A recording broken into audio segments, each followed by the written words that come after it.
पण ते सुद्धा नाही घालणार. म्हणून आम्हाला त्याचं कुठून तिथून गेलं पाहिजे कुठंतरी, म्हणून त्याच्या दारात जाऊ द्या. सगळी सुरक्षा लावा. एक गालबोट एवढीच लागून देणार नाही. एवढीच लागलं तर आम्हाला बघा, कारण आम्ही नियमात त्याला फाशी देणार.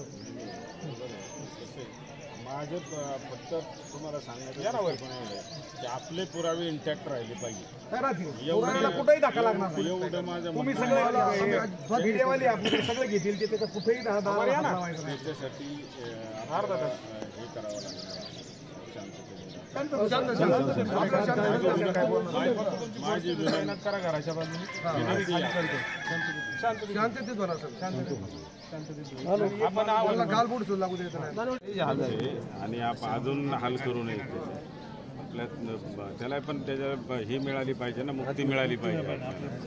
म्हणजे सन्मानाने आपल्या आपल्या याच्यामध्ये करावं. आपलं उद्या आपल्याला बरेचसे विधी पण करायचे आहेत. उद्या सावडायचे, परत दशक्रिया आहे, सगळे विधी आहेत. त्या विधीसाठी सन्मानाने केलं तर सन्मानाने होईल सर.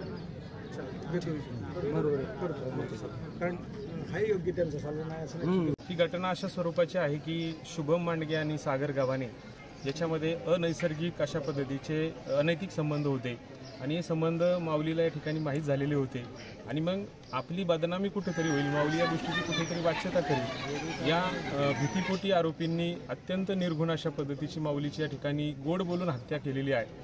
ती पण हत्या कुठलाही फोन किंवा हे न करता मोबाईल हॉटस्पॉट वापरून या ठिकाणी हत्या माऊलीची केली.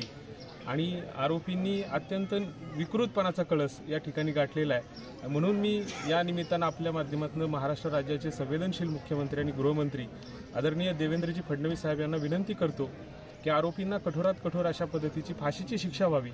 आरोपींचं चार्जशीट इतकं आपण स्ट्रॉंग बनवावं की आरोपीच्या वकिलांनी चार्जशीटला देखील हात लावू नये. दुसरी आमची मागणी आहे की हा खटला फास्ट ट्रॅक कोर्टामध्ये चालवावा.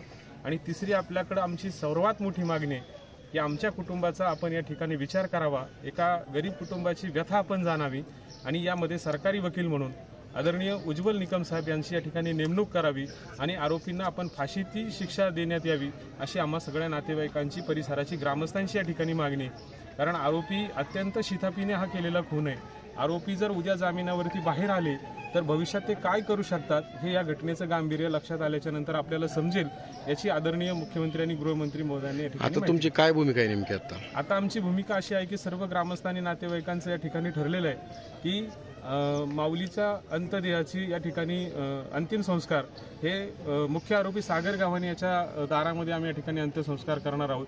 आणि त्याचा दशक्रिया विधीचा कार्यक्रम हा शुभम मांडगे याच्या दारामध्ये आम्ही या ठिकाणी करणार आहोत. प्रचंड चीड या ठिकाणी आमच्या सगळ्यांमध्ये निर्माण झालेली आहे. पण सगळ्यांनी आम्ही आता छातीवर दगड ठेवून या ठिकाणी अंत्यविधीचा निर्णय घेतलेला आहे. त्यामुळे शासनाने या गोष्टीकडे गांभीर्याने लक्ष द्यावं.